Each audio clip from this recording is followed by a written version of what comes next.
자, 포스코 케미칼에 대한 문자를 내보냅니다. 조금 늦은 감은 있지만 좀 전에 일찍 뭐 2% 돌릴 때 보내드려도 됐을 것 같은데, 일단은 어찌됐든 그 지금 포스코 케미칼에 문자를 보내면서 나머지 부분의 종목군들에 대해서도 심사숙고를 좀 해야 될 것 같아요. 그래서 지금 현재 기준에서는 어차피 변동성 매매 기준을 설정을 잡았으니까, 어떤 거에 바이오니아, 또 레인보우 로보틱스 이런 종목군들 변동성 매매 기준을 잡았으니까 그쪽의 기준을 좀 놓고 보면서 대처를 합니다.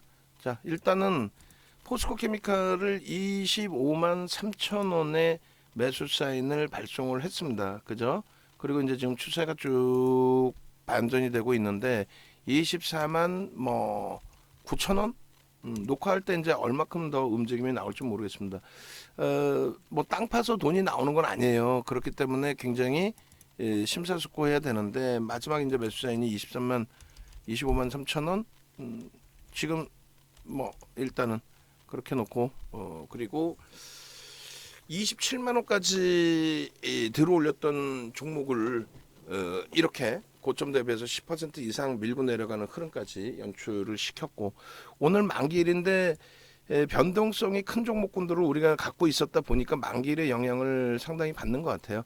그러니까 이제 롤오버를 할 물량들, 그리고 청산해야 될 물량들, 그 뭐냐면 시장에서는 많은 분들이 이제 잘못 알고 있는 내용이 있어요. 파생에 대해서. 파생이라는 거는 레버리지가 크잖아요. 레버리지라는 건 지렛대 효과를 얘기합니다. 지렛대 효과를 얘기하는데, 이 파생이라는 거는요, 100원이 있으면은 뭐 예를 들면 와타나베 부인이라고 얘기가 돌는 부분, 그게 캐리 트레이드 자금을 얘기하거든요. 그러니까 캐리 트레이드 자금에서 엔화가 사실상 세계적으로 뿌려졌기 때문에, 지금은 아니에요. 예전에 이제 엔화가 뿌려졌기 때문에 엔화가 뿌려진 기준에 엔캐리 트레이드 자금이라고 표현을 합니다. 그 엔캐리 트레이드 자금의 기준에서 엔캐리 트레이드 자금이 FX 마진으로 들어가는 자금 기준에 FX 마진의 레버리지가 심하게는 10,000배? 저도 그건 듣기만 했어요. 컬럼에서. 무슨 얘기냐면은 일본의 엔화의 환율 자체가 움직임이 그 당시 굉장히 제한적이었기 때문에 거의 1년에 뭐 10%도 안 나와요. 그러다 보니까 환율 외환 거래를 안 할 거 아니에요. 그러면 수출입 물량의 그 외화만을 움직이게 되면 뭐 환율 시장 자체가 큰 변동이 없겠죠. 결국은 이제 그 환율 시장의 FX 마진 같은 경우에 기준처럼 매매를 원하는 그 자금도 있을 거란 말이에요. 근데 원체 안 움직이니까 그거를 네 자릿수, 다섯 자릿수, 소수점 네 자릿수, 다섯 자릿수까지 쪼개놓고 매매를 하게끔 합니다. 어찌됐건 그 레버리지 효과 부분을 사용하게 되는 건데, 지수의 기준이 코스피, 우리나라 같은 거 코스피 200 지수를 만들어 놓고 그 기준에서 매매를 하거든요. 그러니까 시장에 대한 해지죠. 외국인들이 우리나라의 주식 비중을 뭐 40%를 갖고 있다고 했을 때 전체적으로 경기가 안 좋아져서 시장이 조정이 나와야 돼. 조정을 받을 것 같아. 근데 조정받을 거 뻔히 아는데 40%의 비중을 그럼 다 팔아? 못 팔잖아요. 환매가 나와야 팔 거 아니에요. 환매가 나와야. 환매가 안 나온다는 거는 나 주식 사줘요의 기준이 되는데. 그러니까 결국은 이제 그대로 가져가야 되는 그 상황이 된단 말이죠. 그러니까 결론적으로 그대로 가져가기에는 부담이 되니 선물 쪽에서 해지하는 게 가장 많은 해지 기준이 되고요.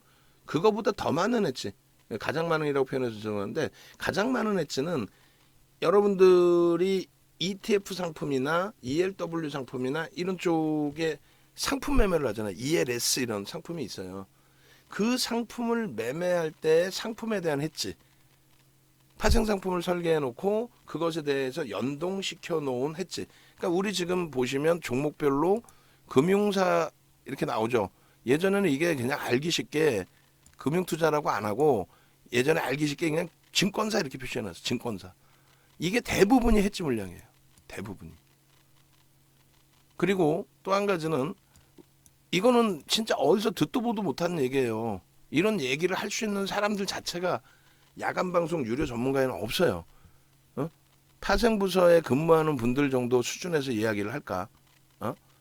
그 시장에 보면은 간혹 보면은 뭐 아유 누구라고 얘기하기도 그렇고, 아무리 친하고 아는 사람이어도 얘기를 안 할, 그냥 말씀을 드리면, 예를 들면 말도 안 되는 얘기를 해요. 오늘 만기일에 외국인 포지션은 어떻고 뭐 기관 포지션은 어떻고 정신 나간 거지. 외국인 포지션, 기관 포지션은 해치 물량이 대부분인데 그들의 포지션 가지고 수익이 뭐 그런 내용들이 나온단 말이에요. 분명히. 근데 그거는 포지션에 대해서는 정확한 신고 자체도 하지도 않습니다. 추정치인 것뿐이에요. 근데 그 부분에 의해서 시장의 변동이 나온다는 것도 그거는 말이 안 되는 내용이고 결론은 그러한 흐름보다도 이제 지켜보셔야 될 부분이 이게 일자별로 선물도 나올 텐데 여기서 봐야 되나? 잠시만요.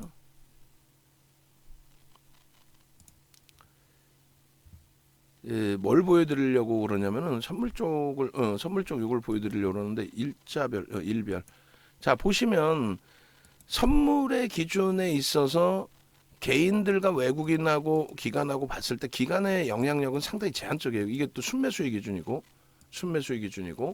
장중에 지금 요걸로 다시 요걸로 보면 되겠다. 장중의 기준으로 보시면 아까 거 일자별로 보시면 순매수의 기준으로 보니까 여러분들이 잘 모르시는 경우가 있는데 선물 쪽 보시면 어떻게 돼 있어요? 비율이 외국인과 개인과 기관들의 비율이 전부 대부분이 외국인이죠. 이게 뭐냐면 외국인들이 LP 역할을 합니다. 시장 조성자 역할을 해요. 선물이라는 건 현물이 아니잖아요. 현물과 선물의 개념부터 아셔야 되는데 선물이라는 거는 파생이란 말이에요. 그러니까 먼 훗날에 3개월이면 3개월 이후에 삼성전자를 살 권리라든가 이런 부분에 미리 살 권리라든가 이런 부분에 없는 거를 설계를 해서 보험이랑 똑같은 보험이라는 게 없는데 돈 주고 사는 거 아니에요. 가입하는 거 아니에요. 보장을 받기 위해서. 결론적으로 현물이라는 게 없는데 매매를 해야 되니까 그럼 매도자와 매수자가 누군가가 있어줘야 되거든요. 그 있어줘야 된다는 개념 그거를 LP 유동성 공급자로 표현하는데 그 LP의 역할을 외국인이 한단 말이에요. 왜 외국인이 하느냐? 선진 매매 기법을 배워왔기 때문에 해치를 제대로 할 수 있어요. 제대로 배워서 제대로 가르쳐서 제대로 선진 시장의 흐름을 배워와서 그래서 그들이 전체 파생 시장을 움직이고 LP 역할을 해주는 대신에 그 수수료 있죠. 매매 수수료의 상당 부분을 거래소부터 받아요. 그러니까 LP 역할을 해주는 거지. 그럼 이들은 뭐예요? 이 선물의 포지션이 수익의 포지션이에요? 아니면 해치의 포지션이에요? 해치의 포지션이 대부분이에요. 그게 대부분이고 그리고 상품의 포지션이 대부분이고 그 다음에 전체 시장에서 이제 매니저들이 가지고 있는 우리나라 현물 비중에 대한 해치가 대부분이지 외국인이라는 거는 외국인 뭐 왓다네베나 옆에 있는 뭐 토마스나 리차드나 이런 애들이 아니란 말이에요. 외국인이라는 거는 외국인 기관 투자자를 얘기합니다. 지금은 이제 HTS도 더 좋아져서 기타 외국인이라고 표현이 돼요. 그게 옆집에 있는 다나카상이 기타 외국인으로 표현이 되는 거예요. 이게 맨 오른쪽에 있는 게. 아시겠죠? 외국인은 외국계 기관 투자자입니다. 그러면 외국계 기관 투자자가 대부분이 자기 자산 운영하는 게 아니라 펀딩을 받아서 운영하죠. 그 펀딩을 받아서 운영하는데 일반인들 생각 또 야간 방송 나와서 전문가랍시고 나오는 친구들 그 친구들 생각처럼 수익률의 극대화를 목적으로 파생을 막 100배짜리 뭐 매매를 그렇게 할까요? 안 한단 말이지 절대.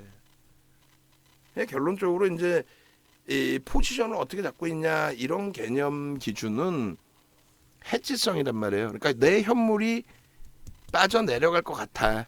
그러면 그것에 대해서 내 현물은 주가가 빠지면 손실이 날 거 아닙니까? 그러면 안 되니까 풋을 사요. 그러니까 매도를 한단 말이에요. 선물 매도 혹은 풋상품의 매수. 그러면 손실이 났을 때 내가 카바가 됩니다. 자, 일단 죄송한데 이 정도까지만 설명을 하고 쪽지라도 들고 왔어야 될 거 아니에요. 확 그냥 막 그냥 짜장면을 시켰는데 어제 방송에서 약속을 해가지고 짜장면을 시켰는데 짜장면이 3분 지나면 퍼지잖아. 확 그냥 막 그냥 쪽지를 갖고 왔어야지. 그렇게 해서 죄송합니다. 그렇게 해서 이제 DB하이텍 짧게 놓고 한다고 포스코 케미칼 짧게 놓고 한다고 해놓고 파생 상품 얼떨결에 얘기 나와서 이제 길어졌는데 파생에 대해서 자꾸 뭐 포지션 얘기하고 이 뭐 방향성이 지금 외국인이 뭐 매도 하방으로 잡혀 있다 이런 건 전혀 신경 쓰지 마세요. 그리고 미국 선물 옵션 만기 동기 만기를 아세요? 그거 알고 매매하세요? 그거 뭐 상관 안 하잖아요, 거의. 마찬가지예요. 일본 동시만기를 확인하고 매매하세요? 아니죠. 우리나라 마찬가지예요. 예? 제 거 갖다 주세요. 그냥 결론은 오늘 그 어떤 말씀을 드리려고 하는 거냐면 결론은 그 기준이에요. 만기가 됐을 때 선물하고 옵션하고 동시 만기일이잖아요. 만기가 됐을 때 이제 본인들의 포지션, 매수 포지션이라든가 매도 포지션이 있을 거 아닙니까? 그 포지션을 오늘 기준에 정리를 하는 거고, 현재 기준에 정리를 하는 거고, 오늘 기준에. 그리고 이제 두 번째 기준은 다시 예를 들면 6월 만기가 있을 거 아니에요. 나는 6월 만기까지 다시 가져가겠다. 그럼 롤오버를 한단 말이에요. 그러니까 선물 시장에서도 이제 롤오버를 하고 시장을 좋게 보면은 선물 같은 경우는 롤오버를 해서 이제 가져간다 이런 표현을 하는데 그 롤오버 하는 물량들 그리고 이제 마감의 프로그램 그 수급에 대해서는 막 우리 동시 마감일에 보면은 마감 동시 효과에 굉장히 대량의 물량들이 체결이 되고 막 아래로 위로 막 왔다 갔다 하잖아요. 그 물량은 사전에 신고를 하게 돼 있어요. 사전에 신고를 하게 돼 있기 때문에 그런 것 때문에 뭐 비이성적인 흐름이 나오거나 그러지는 않습니다. 종목군들의 추이, 추성, 그 방향성의 기준도 비이성적으로 이렇게 형성되지는 않아요. 그러니까 만기일 영향의 기준에서 이제 제가 말씀드렸던 부분은 그 포지션 정리 부분들이 다 형성이 돼 있기 때문에 일단은 뭐 오전장에 정리될 물량은 대부분 뭐 정리가 어느 정도 된 것 같고 오후장에 이제 다시 롤오버할 물량, 뭐 재편입해야 될 물량에 수급들이 좀 들어와 준다면 뭐 그것도 기대 요인이죠. 들어와 준다면 뭐 충분히 긍정적으로 해석을 해볼 수 있는 위치라고 말씀을 드립니다. 그래서 일단 포스코 케미칼이 25만 3천 원의 매수가 나갔는데 뭐 이왕이면은 저 밑에서 자신감 드리고 더 편입을 드렸으면 좋았을 뻔했겠습니다만 여기서도 재차 눌리면 마지노선을 24만 원 손절을 한다라고 치고 마지노선은 한번 정리를 하고 다시 들어간다고 설정을 해놓고 그러고 나서 기준을 잡아서 대처를 합니다. 아시겠죠? 그러니까 밀려 내려오면은 추가 편입으로 대처합니다. 돌려 올라갈 때는 뭐 기존의 매수자인 대로 25만 3천 원 그 기준에 그리고 뭐 지금의 기준에서 약간 애매해졌죠. 지금 첨보하고 금양하고 그나마 얼마나 다행스럽습니까? 첨보하고 금양하고는 일단 매도 사인을 냈고 포스코 케미칼로 옮겼고 그 당시 주가 대비해서로 비교를 한다면 포스코 케미칼로 옮긴 게 월등한 상황이 돼 있단 말이에요. 그죠? 월등한 상황이 돼 있단 말이에요. 그런 부분들을 감안해서 좀 대처를 하는 걸로 기준을 설정하겠습니다. 그렇게 하고 DB하이텍도 지금 프로그램 쪽의 수급이 15만 주까지 들어왔었죠. 그런데 그게 이제 조금 지금 7만 2천 주로 둔화가 돼서 좀 아쉽긴 합니다만 이쪽도 뭐 나가야 될 물량 뭐 롤오버 할 물량 뭐 여러 가지의 기준 그리고 일단 긍정적으로 해석을 해요. 지금 소액주주들 입장에서도 어찌됐건 반대 입장이에요. 물적 분할을 그죠? 소액주주 연대 뭐 이렇게 돼 있는데 반대 입장이고 그리고 그 대주주 입장에서는 어떻게든 통과를 시켜야 되고 그렇게 해서 이제 뭐 신규 매수를 해서 지분을 확보한 그 여력은 없어요. 여력은 없고 대주주가 그렇게 할 입장도 아니고 근데 세일즈는 할 수 있겠죠. 야 좀 사줘 우리 거 좀 사줘. 그렇게 해서 뭐 지금의 위치에서는 뭐 사줘도 필요 없겠네. 뭐 의결권을 뭐 행사할 수 있는 위치도 아니고. 그러니까 어찌됐건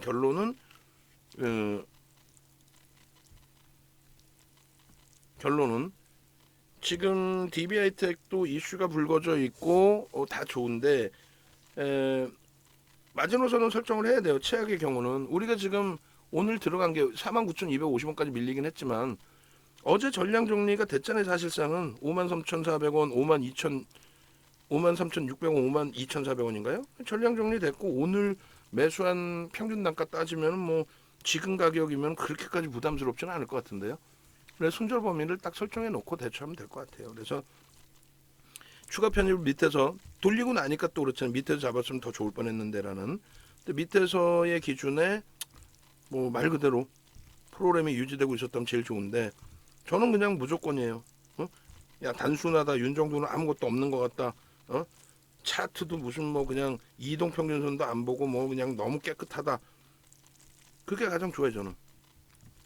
포장하고 꾸미고 현혹시키고 이런 거보다 가장 단순한 논리로 숨겨져 있는 게 없습니다. 코스콤에서 외국인기관 수급 자체를 쏴주지를 않는데 그걸 어떻게 실시간으로 외국인기관 수급을 확인하냐고. 그리고 누락돼 있어요. 그거 가지고 대처가 안 돼요. 그러니까 결론은 그냥 DBI텍 같은 경우에는 보여지는 그대로의 흐름 기준으로 프로그램 쪽에 매수가 더 들어오면은 또 DBI텍뿐만 아니라 더 들어오면 수급이 그래도 조금이라도 확인되는 부분이 들어오는구나 이렇게 해석을 해서 대처한다 그 얘기하는 겁니다. 자, 낙폭이 그나마 조금씩 줄어들고 있는데 안 줄어드는 쪽이 좀 부담스럽게 느껴지실 수 있을 거예요. 그 부분의 전략은 다시 이제 문자의 기준으로 설정을 잡아드리고 한정 기술이 교육용이긴 합니다만 2%짜리 교육용이긴 합니다만 고점 대비 너무 미끄러져서 오늘 뭐 종목 검색해서 나온 내용이 너무 퇴색돼 버려서 죄송스럽기도 하고 여러 가지 뭐 복잡합니다. 12시 28분인데 식사들 하시고 그러고 나서 오후장에 늦어도 1시 전에 방송을 다시 할 거예요. 그렇게 해서 종목별로 다시 또 전략을 잡을 겁니다. 포스코 케미칼 왜 일로 압축을 했는지 그 다음에 DBI텍은 굳이 왜 여기서 쥐고 가는지 그리고 나머지 이제 뭐 레인보 로보틱스나 이런 쪽은 죄송스럽지만은 최악의 경우 뭐 손절 대처할 수도 있다라는 거 말씀을 드린 거고 그렇게 해서 뭐 이동할 수 있다면 얼마나 좋아요 솔직히 변동이 커져서 아랫방향으로 변동이 커져서 못 사던 종목 살 수 있다면 센 쪽으로 옮겨가는 게 낫죠.